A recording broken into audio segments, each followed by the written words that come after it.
Muchísimas gracias a todos por haber venido, pero fundamentalmente a la Feria del Libro, que todos los años nos da la oportunidad pues, de encontrarnos y de ver qué cosas nuevas hemos hecho, en particular aquellos que estamos identificados con la patria en la cual nacimos, Cuba.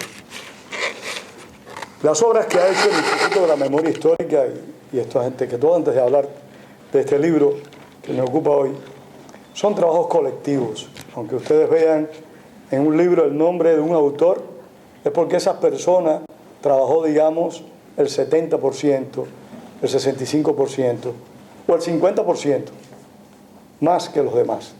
Pero cada vez que el Instituto de la Memoria Histórica saca un libro o saca un documental, hay un número importante de hombres y de mujeres que en alguna medida han dado su aporte. Por eso quiero destacar eso, de que lo que nosotros producimos como institución es un esfuerzo colectivo, aunque una parte de ese trabajo esté, digamos, pues, enfocado a una persona en particular. Este libro fue el resultado de una investigación colectiva de más de 3 años. En ella participaron varios de los que están aquí, José Luis, Amado, Héctor, José Antonio Albertini, varios de los que estamos aquí presentes participamos en esta investigación. Fue una investigación difícil, porque realmente el mundo del espionaje, por eso es tan complicado, que se sabe muy poco de él. Y el mundo del espionaje, o del espionaje cubano, es más complicado todavía. ¿Por qué? Porque nosotros, en alguna medida, estamos inmersos en ese mundo. En alguna medida, nosotros estamos tocados por la actividad del espionaje cubano. A veces pensamos de que estamos exentos de ser espiados. A veces pensamos de que estar fuera de nuestro país nos libera del control policial, de la investigación o de buscar información alrededor de cualquiera de nosotros. Estamos equivocados. El gobierno cubano ha dedicado ingentes recursos a desarrollar unos servicios de inteligencia, unos servicios de seguridad y unos cuerpos represivos realmente de primera línea. Cuba estará en el último de los mundos en asuntos de desarrollos, de libertades, pero está en el primer mundo en lo que se refiere a represión e inteligencia. Por eso fue que quisimos hacer esta investigación y producir este libro que pudo recoger mucha más información. Pudo haber sido un libro extremadamente voluminoso. Pero concluimos que no era necesario, que una pequeña muestra de lo mucho que hace el castrismo fuera y dentro de la isla era suficiente. Por ejemplo, podemos apreciar que la Cancillería cubana participa en gran medida en toda la gestión del espionaje cubano. Nosotros tuvimos la oportunidad de entrevistar a Elkerton Levy, el hombre que hizo conocer al FBI de que había una red de espionaje cubana radicada en Estados Unidos. Él fue el que dio la información. Elkerton Levy trabajó con el ICAP, con el Instituto Cubano de Amistad con los Pueblos. Y Elkerton Levy dice en este libro aquí, que cuando él trabajó con el ICAP, y ojalá lo encuentre, yo no soy tan organizado como mi amigo Rafael, Elkerton Levy nos dice tranquilamente cómo el gobierno cubano primero penetra en las universidades, cómo controla aquel número de profesionales que le interesan en aspectos específicos y a la vez cómo los seduce o los obliga. Elkerton Levy era profesor de historia de la Universidad de La Habana. Él va describiendo paso a paso cómo él fue captado. Por supuesto, Levy dice que él se dejó captar, que él hizo la tentación para ser captado. Eso cuenta Levy. Pero la realidad es que Elkerton Levy recibió entrenamiento, preparación, le inventaron una salida del país. Aquí está la entrevista completa a Levy. Le inventaron una salida del país que fracasó en varias ocasiones por los conflictos internos que hay en los diferentes cuerpos de seguridad cubanos. Elkerton Levy salió de Cuba, llegó a Estados Unidos con la intención de quedarse. enseguida se comunicó con el FBI, puso al tanto al FBI de lo que estaba haciendo. Y él fue el que entregó, repito, a la red avispa. Un profesor universitario, un académico. ¿Qué significa esto? Que si lo hicieron con Levy, y si Levy fue un hombre que quería abandonar el régimen, que estaba desencantado con el régimen, ¿cuántos más? Y esto no es cacería de brujas, simplemente es visión de la realidad. ¿Cuántos más existen o existieron que en su momento se desmontaron? Esa es una realidad de la cual tenemos que tener mucho cuidado. El propio Levy refiere cómo las embajadas cubanas son centros de espionajes, como la delegación central de Cuba en Naciones Unidas es un centro de espionaje. ¿En qué medida las personas que han sido los directores de la misión cubana han estado en algún momento de sus vidas implicados en la inteligencia? En una palabra, todas las organizaciones no gubernamentales cubanas, como el ICAT, para poner un ejemplo, tal vez sea la más evidente en esta gestión, captan a personas que van del extranjero. Aquí se menciona, por ejemplo, a los maceitos. Aquí se menciona a la Brigada Venceremos. Y no la menciono yo, la menciona una persona que fue orientada a acercarse a los maceitos y a la Brigada Venceremos. Algunas de estas personas fueron captadas, otras rechazaron ser captadas, pero algunas sirvieron al gobierno en su momento. Y esto es extremadamente complicado y complejo, porque aunque se ha producido un severo y serio desencanto por parte de los partidarios de la dictadura, eso es una realidad. La realidad es que todavía quedan personas convencidas, por las razones que sean, de que aquel modelo les satisface por lo menos a ellos. Por ejemplo,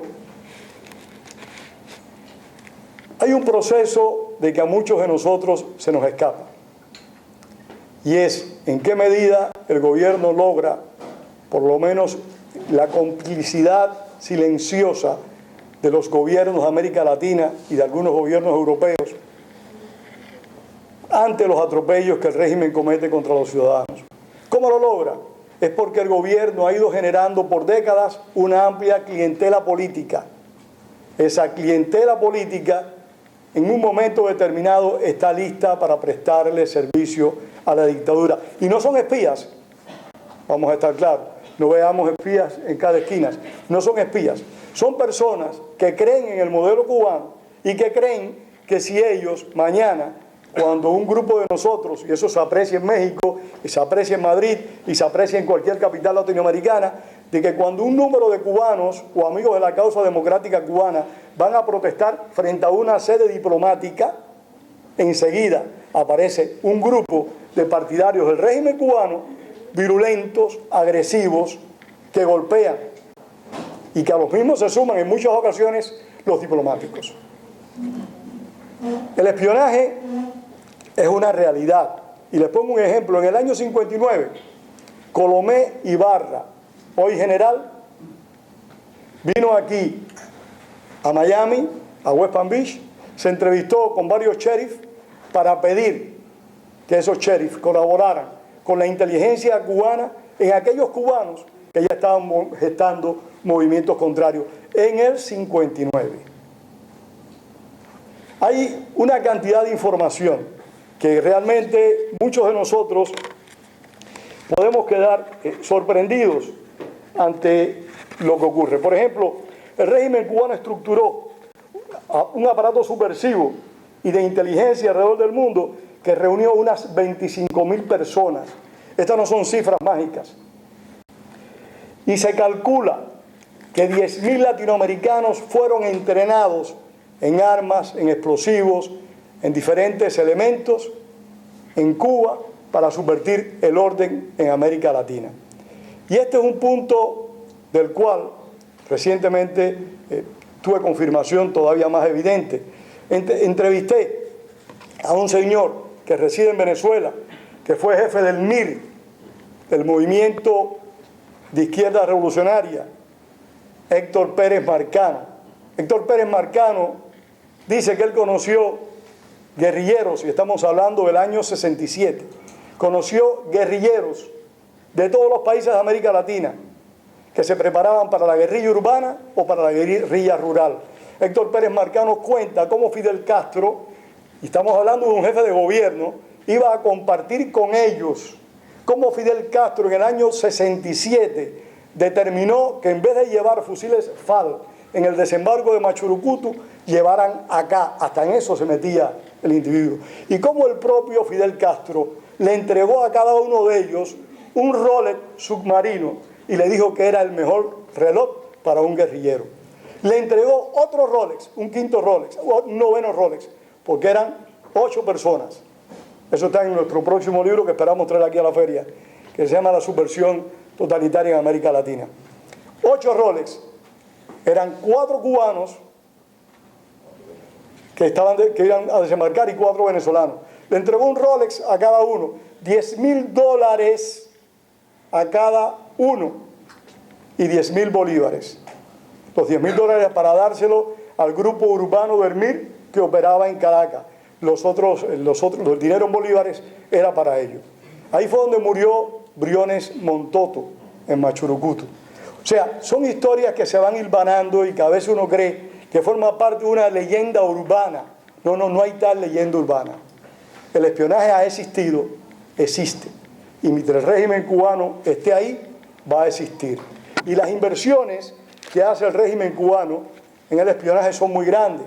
Hay que recordar que la red Avispa se establece en Estados Unidos durante el periodo especial. O sea, mientras los cubanos en la isla estaban pasando hambre y mil necesidades, el gobierno cubano estaba invirtiendo cuantiosos recursos en entrenar espías, mandarlos a Estados Unidos, darle una cobertura legal a cada uno de esos espías. Todo eso demanda mucho dinero, pero muchísimo dinero. Lo que Napoleón dijo en su momento, la guerra es dinero, dinero y más dinero, es una realidad que nadie puede contrariar. Pero bien, otro factor a tener en cuenta y que no debemos pasar por alto en ningún momento. Y es que el gobierno cubano utiliza coberturas de personas que han muerto, que han fallecido, o de personas que viven. Y en el caso de la red Avispa, encontramos que 2 de los miembros de la red Avispa tenían documentos secundarios de un camionero de West Palm Beach y de un gruero de Miami. O sea, ¿cómo se falsifican documentos? ¿Cómo se crean identidades? ¿Cómo para eso la embajada presta servicios? ¿Cómo el gobierno también trata de captar no solo a las personas que simpatizan con él, sino cómo trata de captar a prisioneros políticos? Aquí está el caso de Francisco, Panchito, como le decimos. Panchito estuvo preso en Cuba varios años, se infiltró en Cuba en varias ocasiones, fue apresado, fue captado por el gobierno cubano. Afirma él, y siempre digo lo que ellos dicen, que cuando él llegó aquí, le dijo al FBI también, yo vengo en esta misión. Afirma él eso. Pero Panchito durante muchos años le estuvo prestando servicios de información al gobierno cubano de acuerdo, repito, según él, con el FBI, y a la vez nutría al FBI de información del gobierno cubano. Panchito en varias ocasiones se entrevistó con funcionarios de la sección de intereses de Cuba en Washington y con funcionarios de la misión cubana en Estados Unidos. ¿Qué significa? La Cancillería cubana forma parte inherente de los servicios de inteligencias de Cuba. O sea, no hay nada independiente en Cuba siempre y cuando el gobierno tenga interés en algo en particular. Y de un caso reciente, voy a tomarme un minuto, dice Ana Margarita Martínez, ex esposa de Juan Pablo Roque, sobre René. ¿Saben quién es René? El espía que fue recientemente excarcelado. Creo que tanto René como Roque son productos del sistema. De Roque ya le comenté, Pero de René le puedo decir que es un gran mentiroso e hipócrita, es un embaucador, es una persona que cae bien y engaña a la gente, las usa para su beneficio. Es el verdadero hombre nuevo que solo actúa en base a lo que conviene a sus intereses. Esto lo dice una señora que estuvo casada con uno de los hombres que forma parte de la red Avispa y que está involucrado en el derribo de la avioneta de Hermanos al Rescate, donde murieron 4 seres humanos, fueron prácticamente fusilados en el aire. El gobierno cubano también ha infiltrado gente en el gobierno de Estados Unidos. No fue solo el caso de Ana Belén Montes, el que más conocemos todos nosotros. Manuel Evia Cosculluela fue un individuo que llegó aquí a Estados Unidos, logró que una de las agencias para el desarrollo de Estados Unidos lo contratara, empezó a colaborar con la CIA en Montevideo, Uruguay, en el momento más caliente de los Tupamaros. Y apuntan, algunos de los ex Tupamaros, apuntan que Manuel Evia Cosculluela fue quien dio los datos suficientes para asesinar a Dan Mitrione. ¿Recuerdan ustedes a Dan Mitrione? Algunos son muy jóvenes. Dan Mitrione fue un agente de los servicios de inteligencia de Estados Unidos radicado en Montevideo, Uruguay, que por supuesto estaba allí para eliminar a los Tupamaros, y él fue asesinado por estos grupos. Vemos también, usted me dice cómo estoy de tiempo. Todavía podemos correr. Por ejemplo, en España, o sea, se dice que el gobierno cubano, y yo soy uno de los que a veces lo afirma, no asesina a las personas que en un momento le pueden estorbar, que en un momento le pueden molestar. Yo lo creo así, pero sin embargo, y valga el pero, a veces parece que sí lo hace. Y parece que a veces no solo van al asesinato, sino que también incurren en el intento de secuestro. En España, en el mes de diciembre de 1985, miembros de la Embajada de Cuba, y aquí tenemos un amigo español, intentaron secuestrar a Manuel Sánchez Pérez, un ex alto funcionario cubano, poseedor de información sobre las intenciones de La Habana de adquirir tecnología de punta en diversas empresas europeas con fines civiles y militares. Eso fue una realidad, eso lo recogieron los periódicos. Y en el exilio, no solo aquí en Estados Unidos, sino en otros países, hay personas, hay activistas que han desaparecido, que nunca más se ha sabido de ellos. También hay personas que mueren aparentemente de casualidad, o un tiro que se escapó, cualquier situación. Eso, aquí hay un número muy grande de muertos no identificados, digamos así, quién los mató, que estuvieron en un momento asociados, vinculados a la lucha contra el régimen totalitario. Termino yo sobre algo que dice Elgerton Levy de la Brigada Venceremos. Dice, en particular las Brigadas Venceremos y la Antonio Maceo son de extraordinario interés. Estamos hablando de los años 60, 70 y 80, que fue cuando Levy trabajó con esto. En los años 60 y 70, esas brigadas contribuyeron al desarrollo de una serie de actividades al interior de Estados Unidos.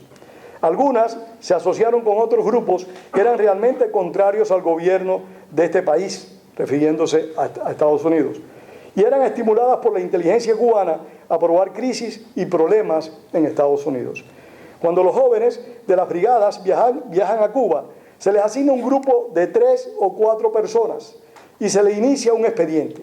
La intención es conocer todo lo más posible sobre cada individuo que integra la brigada. A veces alguna que otra persona ya tiene un expediente biográfico que se hace más detallado con la información que se obtiene en esa oportunidad. Esto es simple y llanamente para saber quién puede ser captado, quién tiene valores y principios que aunque le guste la revolución, no está dispuesto a servirle a la revolución como espía. Ese es este libro, El espionaje cubano en Estados Unidos, y el Instituto de la Memoria Histórica, nuestro servidor, le promete para el próximo año apuntes sobre la subversión castrista en América Latina, donde vamos a poder tener la oportunidad de ver cómo en cada uno de los países de América Latina se produjeron grandes focos subversivos. Paradójicamente, en el país donde menos subversión castrista hubo, no fue en un país democrático, fue en Haití. Pregúntese por qué.